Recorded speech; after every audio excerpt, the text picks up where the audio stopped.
Greetings and welcome to beautiful Smithland Studios. And it's a pleasure to be here on this night and to have the opportunity to share this story that's really important to me. This story is about me and my brothers and how we have struggled with mental illness. And we are here in this wonderful dedicated area in which my wife teaches English as a second language, so the cutesy designs, very nice. And so while people are coming on, I'm going to handle the announcements first. First of all, my family and I, we participate in the Out of the Darkness Walk to raise money for suicide intervention. And if anybody would like to donate to that, they can do so at the following link that is posted on the web page. And then we also have the opportunity for anybody who would like to join us and walk with us is welcome to do so as well. And so that's pretty exciting.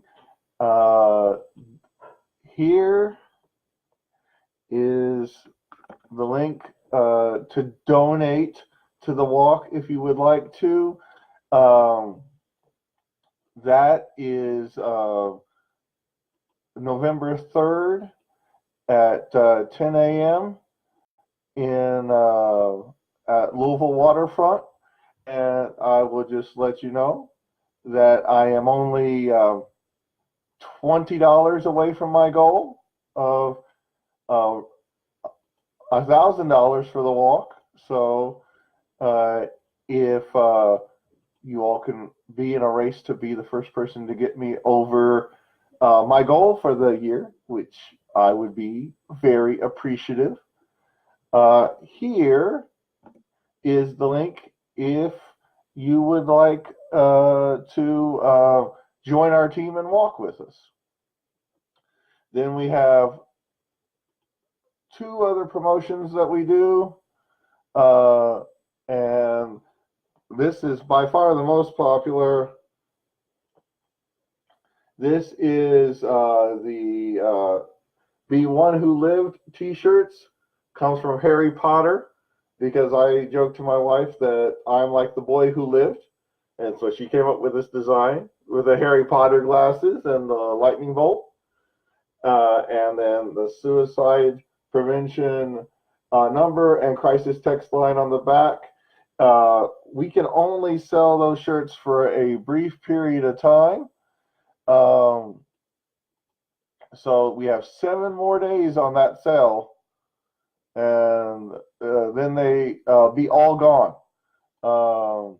So if you would like that one, I will post the link to that so that you all can purchase that. They are $22, and the sale goes offline by next Wednesday. So it's not uncommon for people to ask me during the year about getting the shirts, and I'm like, we don't have shirts. We can only sell them for a couple weeks at a time due to how the selling of the shirts through the website. I don't know. Emily handles all that, and I really appreciate her for taking care of that for me. And then the last item that we have is we have the Be One Who Lived car decals. Very helpful to have a recognizable car decal. That way you don't enter the wrong car. And it has the crisis text line on there. And Luke Myers was the one who came up with that and made those for me. And I really appreciated him doing that for me. And those are $10. And I posted the link to the shirts and the link to the car decals on the thread to this video. The car decals can be purchased through Etsy. And so if you have any questions about that or anything else, just feel free to put your question or comment on there. And all the announcements away, we can get to the heart of the matter. My name is Josh Smith, and I suffer with major depressive disorder and generalized anxiety disorder. And it's been a long time in my life before I was able to be comfortable saying that out loud. And I am not the only one in my family who has struggled with this. I am the oldest of 4 boys. I have 3 younger brothers. I was born in 1978, which is not that long ago. And I have a younger brother named Jacob, who was born in 1980. And I have another brother named Jared, who was born in 1982. And then my brother Jordan, who was born in 1986. In case you need to remember the order of the names, my brothers and I have come up with a little song for you. Josh, Jacob, Jared, Jordan Smith. His name is my name too. Whenever we go out, the peoples like to shout, Josh, Jacob, Jared, Jordan Smith. La la la la la la la. This story is a story that I tell people in various ways, and it's hard to tell the full story because there's just a lot to it. If I could ever find a way to write it in a book, I would love to. And it would be called the Smith Brothers Chronicles, like this webinar is called today. It's, writing's not easy for me, but it's definitely a goal of mine to get this down in a book someday. There are people who have had the privilege of interacting with Josh, Jacob, Jared, and Jordan Smith.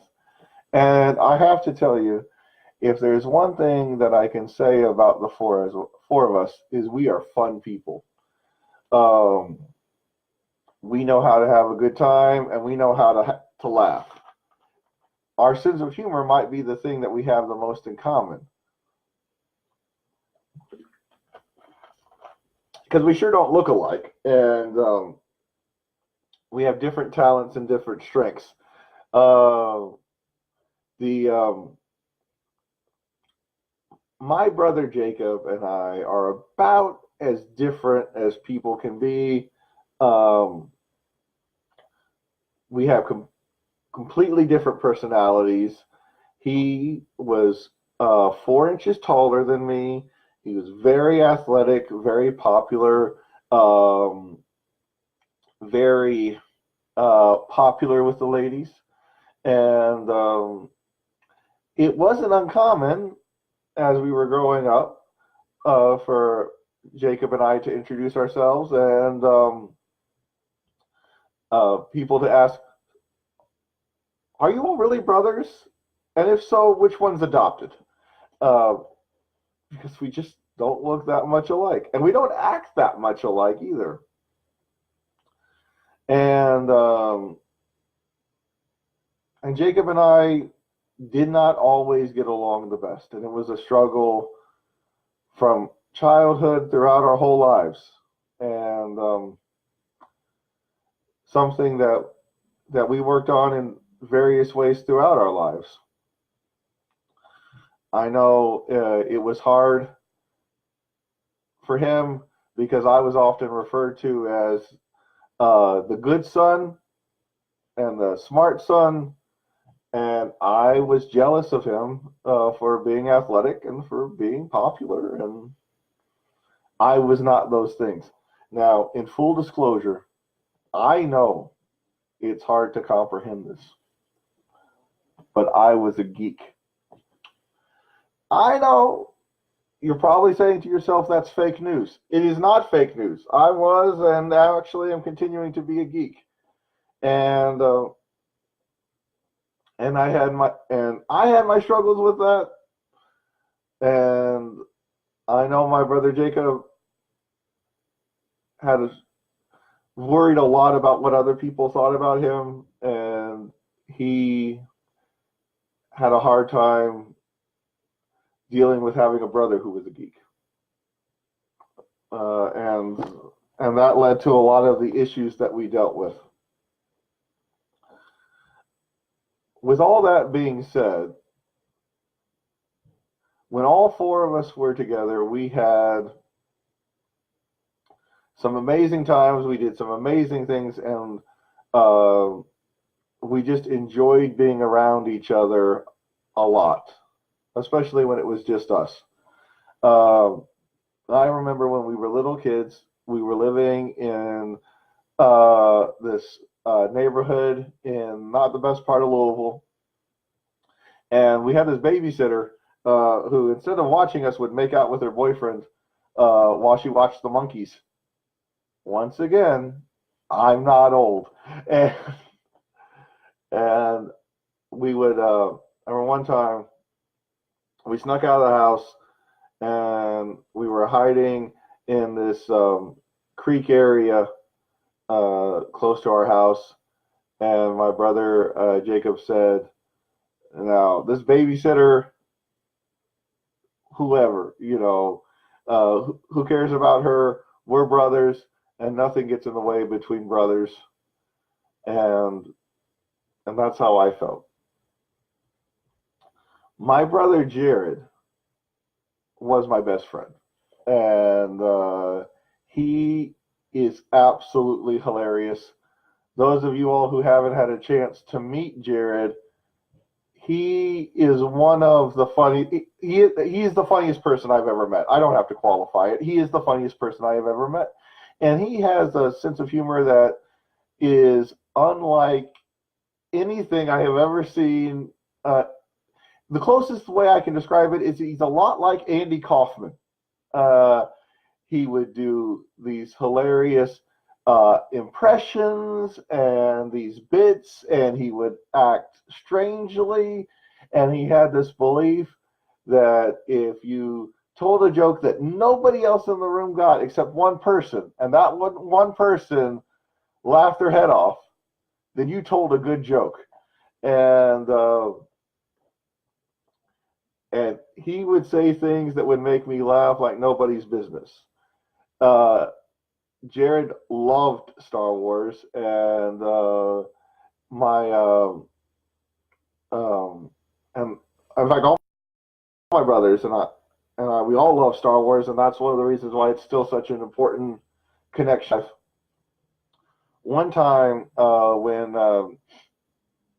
we were younger, Jared, we bet Jared that he couldn't go a week with only speaking in Star Wars quotes, and he was able to do that. And let's keep this in mind. This is when there was only the original trilogy. No, not 10 movies, 3 movies. And he's using only those 3 movies. He was able to communicate the whole time.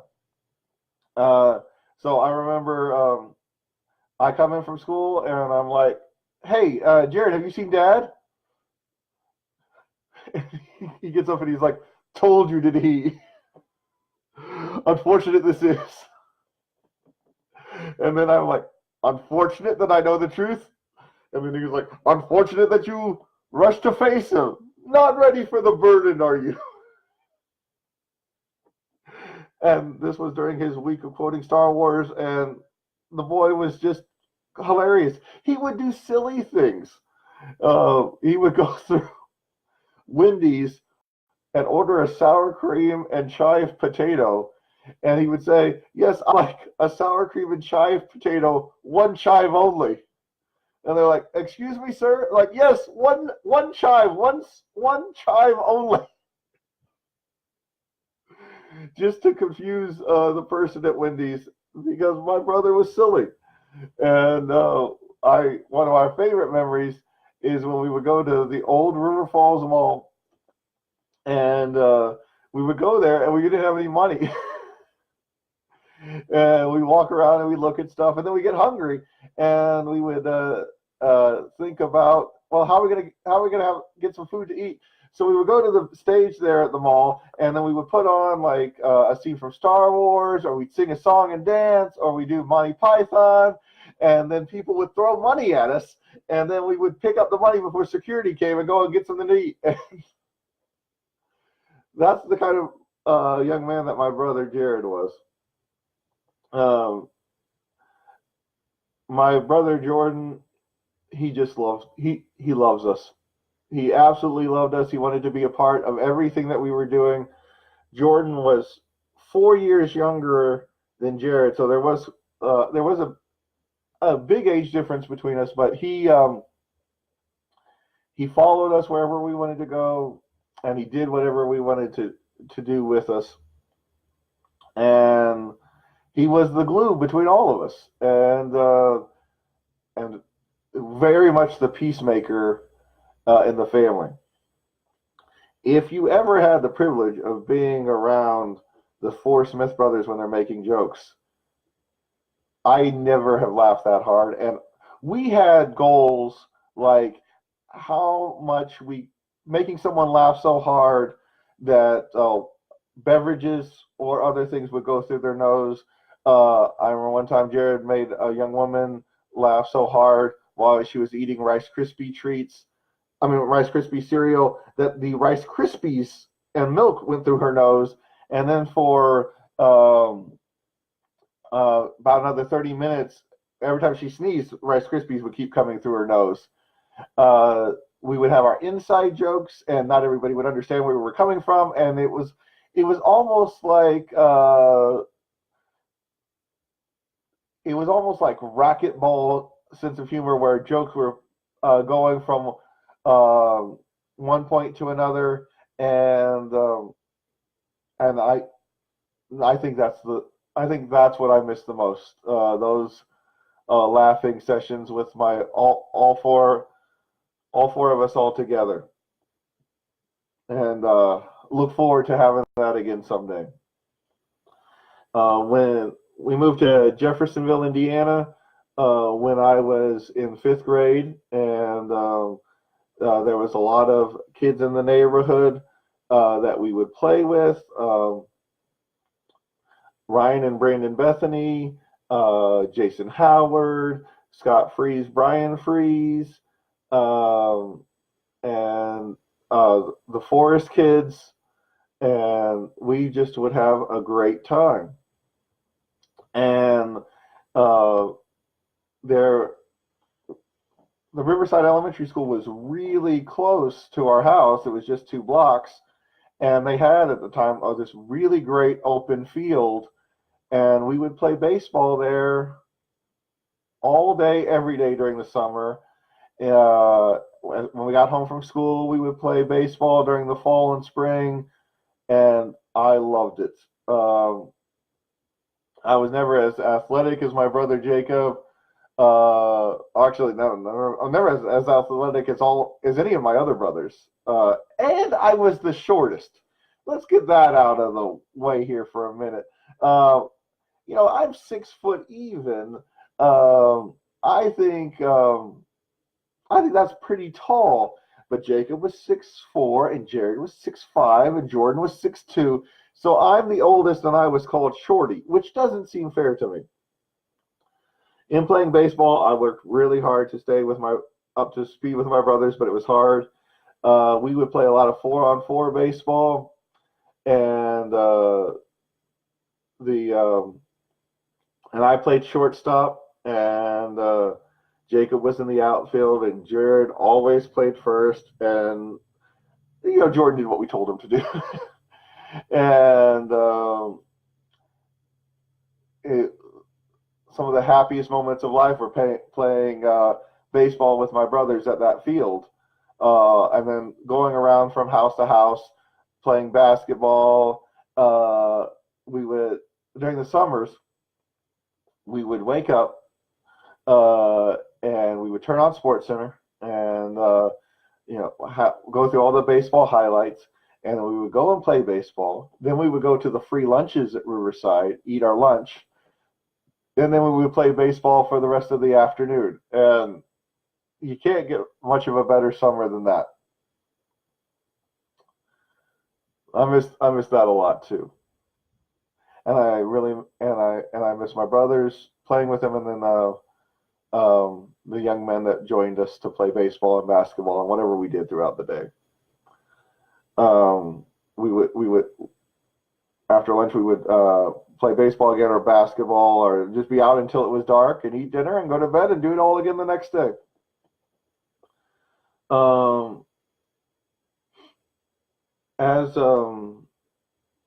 As we got older, and it wasn't until I was 15 that I started feeling depressed. I was going to Jeffersonville High School, which is a very big school. Once again, I was a geek, and I was made fun of a lot for how I looked and the fact that I didn't act like everybody else. And for those who know me, this is going to be hard to believe, but I got really good at being invisible. And I would go days at school without talking to anyone in an effort to avoid being bullied.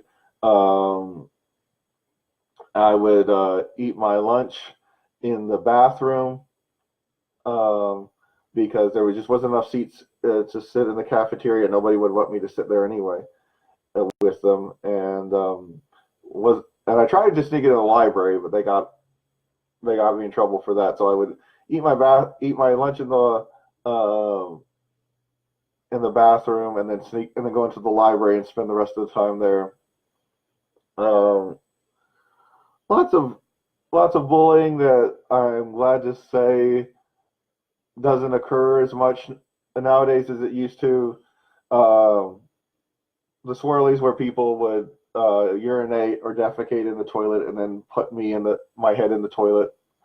Locked in lockers, thrown in dumpsters, food thrown at me, and I hated being at school, and I just figured out that if I kept quiet and stayed to myself enough, then I would get through it. Love you too, cousin Sarah. And being home with my brothers was my refuge. That is where I felt safe, laughing with my brothers. And also very safe with my friends at church. That was the other place where I felt safe, where I could be myself, and that would be okay. And one of the things about Jacob that most people don't realize, because Jacob always wanted to be the popular, socially correct one, but one of our favorite things to do was to get Jacob to be silly. And he did some impressions that we thought were hilarious. He did this old man named George. He was just this bitter old man, and he would tuck his lips up like them, and he it was just he would do this hilarious old man impression that cracked me up. And and then Jerry did another one, and this was a lady who was really silly, and her name was Tina TC, and she would pucker her lips out like this. She was a very strange character, but a lot of fun. And this one that Jerry did, I don't know what it was, but it just cracked me up. He did this character called Bad Credit, like that was his name, was Bad Credit. And the whole thing about it was that he had bad credit. So we would do this sketch where I would be the bank officer, and and bad credit would come in, and I'm like, how can I help you, sir? Uh, and Jared would be like, I need a loan. I'm bad credit. Well, we can help. We can help you even if you have bad credit, sir. And he's like, you don't understand. My name is bad credit. I have bad credit. Give me a loan. But I don't know why. That just cracked me up all the time whenever you did that one.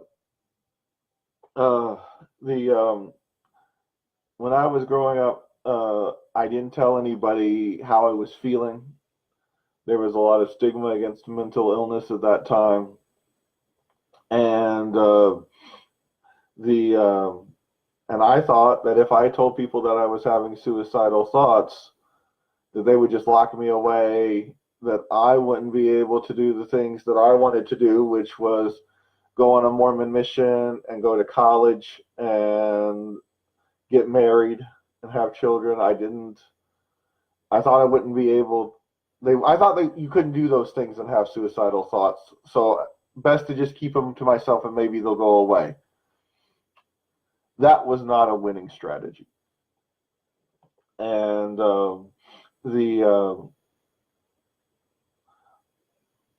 but I kept it to myself, and I remember getting ready to go on my mission. I was getting ready to get on the plane, and even though my brother Jacob and I had some hard times growing up and getting along with one another,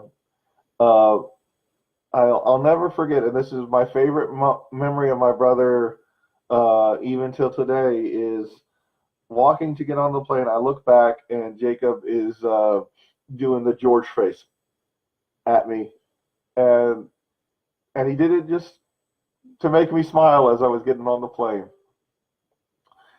And it still means a lot to me.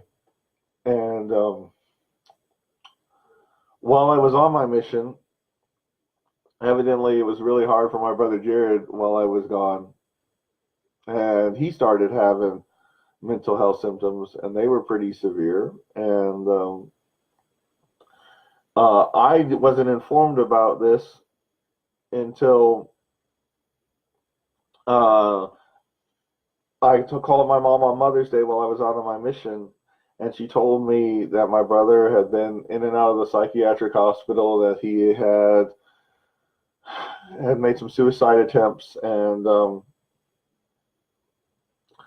I felt lost. And at that time, I love you, Krista.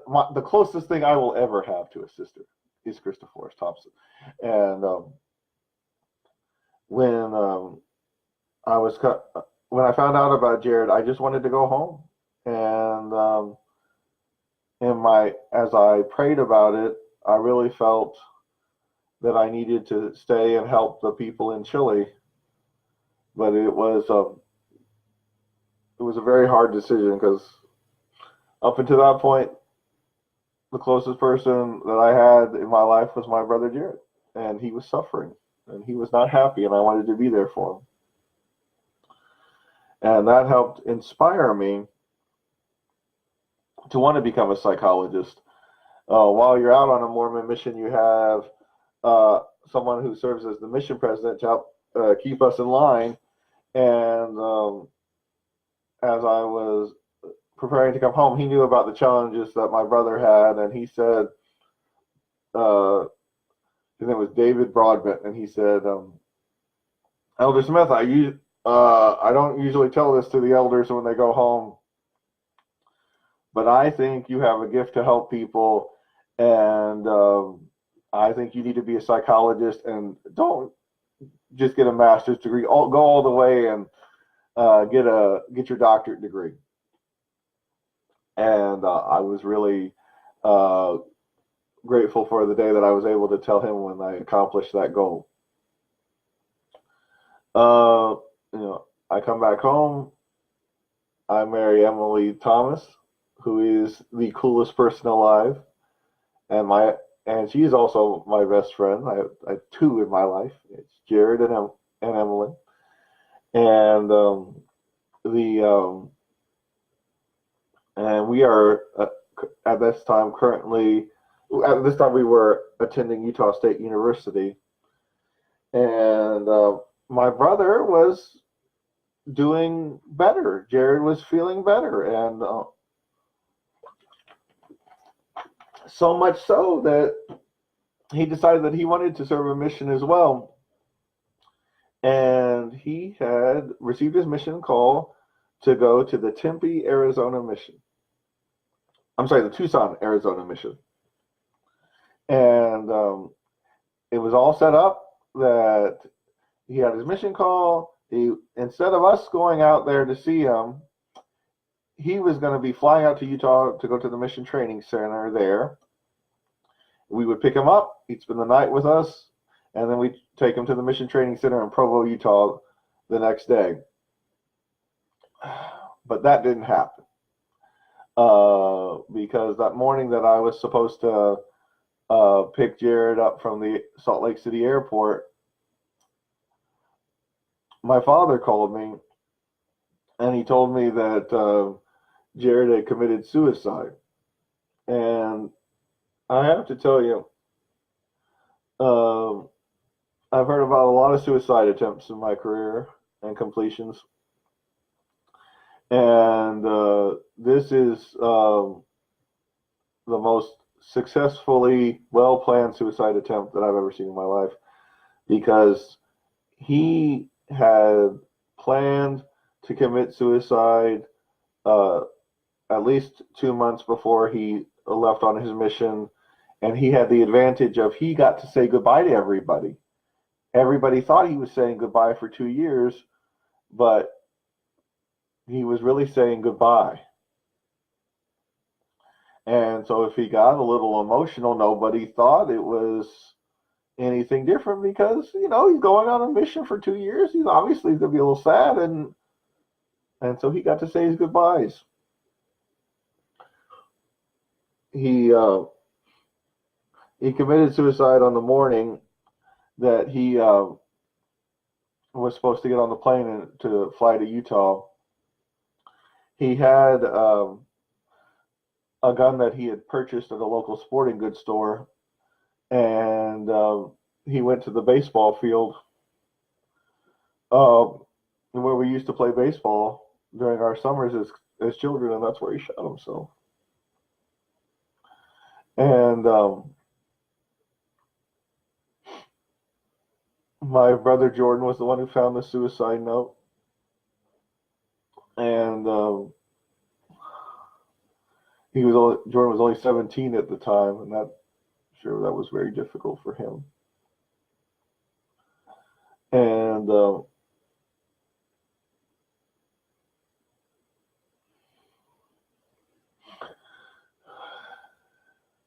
there is a sadness about losing my brother Jared that is with me every day of my life, even though it occurred 16 years ago. And the world's just not the same without Jared Smith in it. And I really look forward to seeing him again.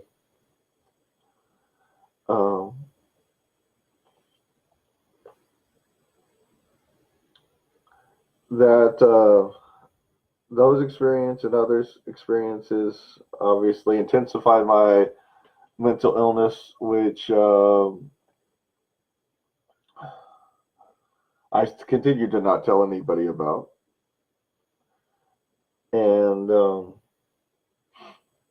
my mental illness reached its head when I was 32 years old, and I had was struggling. Had my doctoral degree. I had my dissertation thrown out. I was not making much money. I was overwhelmed with being able to meet the financial obligations of my family, and I was working a job I didn't really even enjoy that much, and I just didn't think that there was going to be any way out. And I jumped off the Second Street Bridge, and I would not recommend it. It hurts. I broke 8 ribs, and but I'm very grateful that I was able to go to U of L Hospital, that I was able to receive the care that I needed. And while I was there, there's another memory that I'll never forget. Is there was one um, time when my brothers came to visit me, uh, both Jacob and Jordan, and at the end, Jacob said to me, "You know, Josh, I know we've had our problems getting along throughout our life, but I love you, and I'm not strong enough to lose another brother, and I and I need you to fight."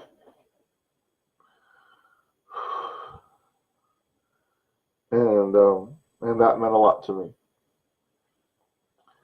After U of L Hospital, I did an intensive outpatient program at Our Lady of Peace, and then in an interesting turn of events, got hired uh, to work on the floor of the hospital that has autistic teenagers.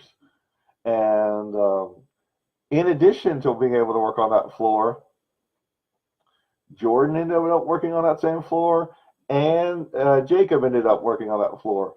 And it worked out perfectly because Jordan covered first shift, I covered second shift, and Jacob covered third shift. So Our Lady of Peace was able to be provided with a Smith brother 24 hours a day for full coverage.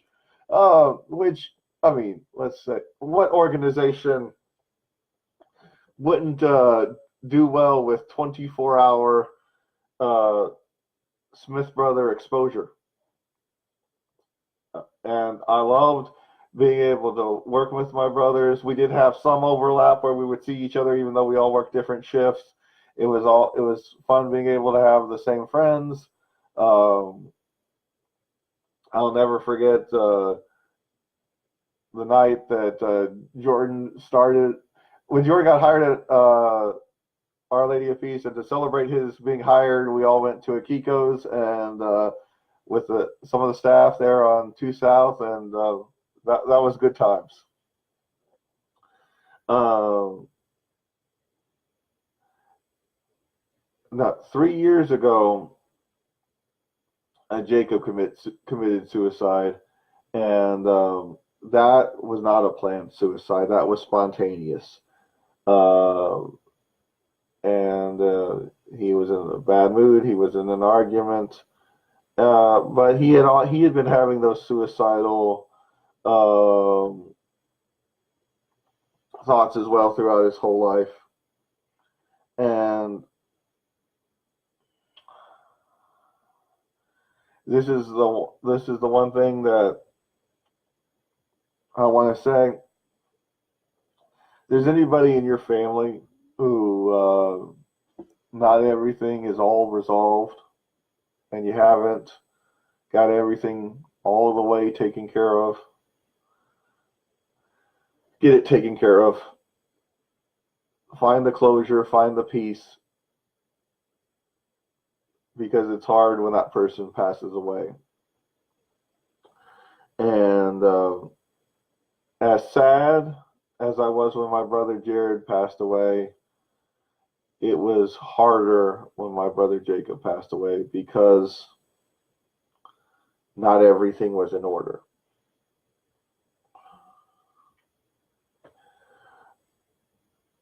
I'm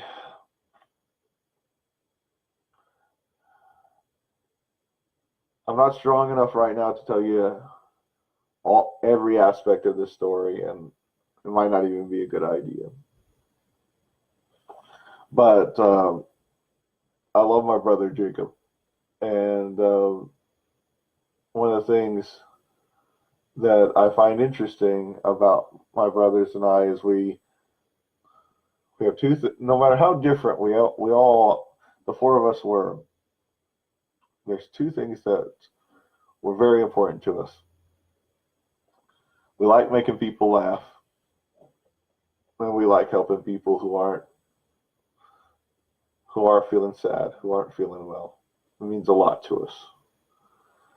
So it doesn't surprise me that we all ended up in the field of helping those with mental illness.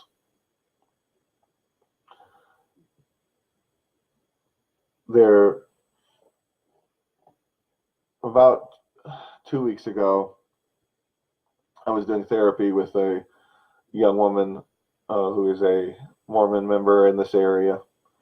And, one of the things about being a Mormon in this area is I don't have many secrets amongst the other Mormons. They all know my family history.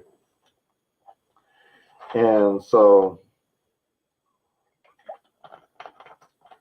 she knows about me and my brothers. And she said, Dr. Josh, do you ever wonder why you were saved and your brothers weren't?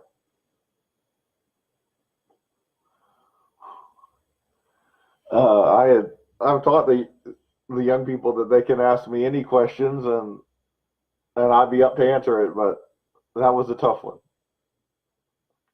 So the answer is think about that every day of my life. I don't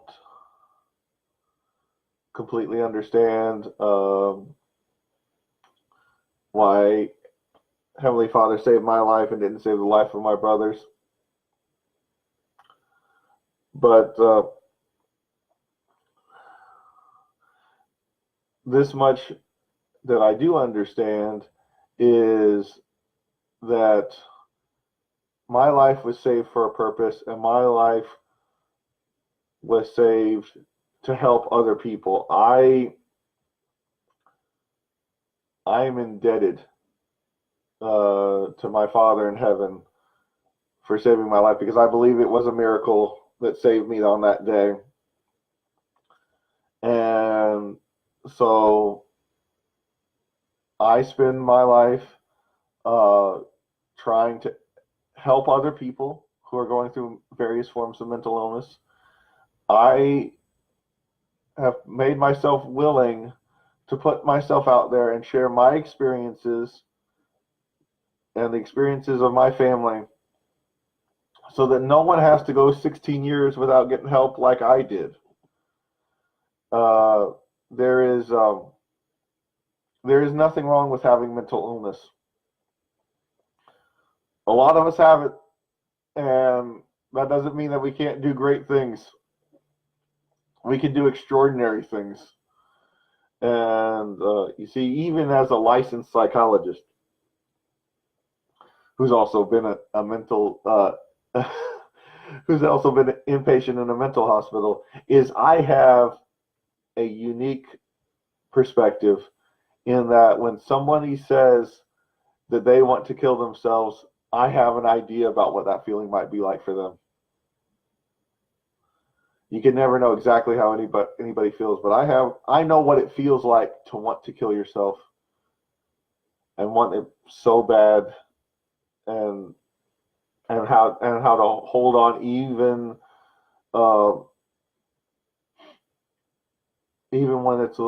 when you just want the suffering to end. The bravest thing I've ever done is not kill myself when I wanted to, because while I have attempted, I definitely didn't attempt every time I thought about it.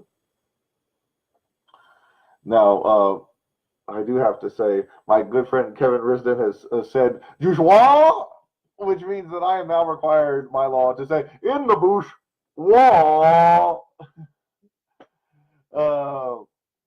So,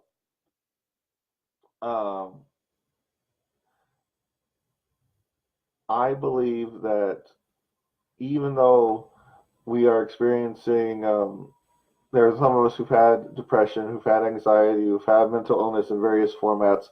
That can't keep us from obtaining our goals. That means that we can't find help, that things can't get better. And I will tell you, things can get better in a hurry. One of the things about depression is that it limits our options so much. We think it limits our options, but it doesn't. By sharing this, I want you all to know that mental illness, it's out there. It is nothing to be ashamed of. It just is what it is. Uh, there are lots of illnesses in this world. This just happens to be one of them, mental illness. And one of the things I'm very grateful for is there are medications, there is therapy, there are resources there to help us. And if there is anything that I can do to help with this, I will do that thing. And if that means, if I can say my experience so that somebody doesn't feel so alienated and isolated, I will do that thing. Every person in this world knows someone who is having suicidal thoughts or has had suicidal thoughts. It touches every family, and we need to put a stop to it. The suffering needs to be over. I don't want anybody else to have to grow up without their brothers. And I don't want anybody to suffer the way that my brother Jordan has had to suffer with having two brothers complete suicide and one brother make a serious attempt. Thank you for all those that have commented. I would just reference the various announcements I made at the part at the start of this webinar, and that if you have if those are of interest to you, if you could follow up with that. If you have any questions, feel free to put those comments on there, and I will get back to you. I know I didn't get, the lights were a little hard, so I didn't get to see all of the comments really well, but I really appreciate everybody who made comments, and I'm going to be reading through those after I get done here. And I want you to know that being aware of suicide, being prepared to talk about suicide with people can be one of the things that makes the biggest difference in someone's life. And I hope this has been helpful. I hope you all have a great Wednesday evening. I will download this video tomorrow morning and put it on my YouTube channel and share that link if anybody wants to watch it in a YouTube format. Hope you have a great evening, and I'll talk to you later.